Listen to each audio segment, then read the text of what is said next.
Arin Sukaya y Achakujuna. ¿Será que estas palabras se pronuncian lo mismo y tienen el mismo significado? Vamos a averiguarlo. Empecemos con la primera palabra, que en este caso tenemos la palabra haku. Se pronuncia haku, de esta manera.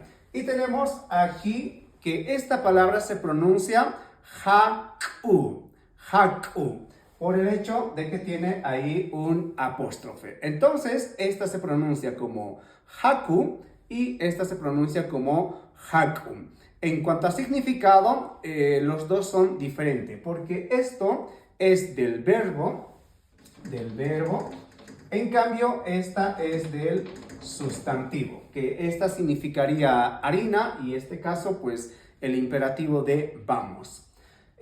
Vamos con la siguiente palabra, que tenemos aquí la palabra chaki, muy popular, que confunden bastante aquellas personas que están aprendiendo el idioma quechua. Esta se pronuncia como lo lees, chaki, ¿ya? Chaki, que significaría pie, y gramaticalmente es un sustantivo. Esta otra es chaki, ¿ya? Chaki. Miren que hay bastante diferencia en cuanto a pronunciación. Esto es chaki y esto es chaki, ¿sí? Entonces, chaki también es un sustantivo que significa seco. Bien, vayamos con el otro grupo de palabras, que en este caso tengo la palabra orco. Y esta otra palabra también es orco. La pronunciación es lo mismo, pero en cuanto a significado es diferente. Porque este orco puede ser montaña y esta otra palabra puede significar macho.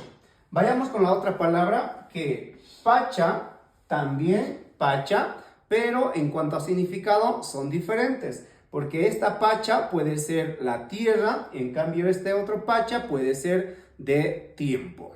Y este tipo de palabras tenemos un montón en el idioma quechua. ¿Tú sabes alguno de ellos? Si lo sabes, déjalo ahí en los comentarios.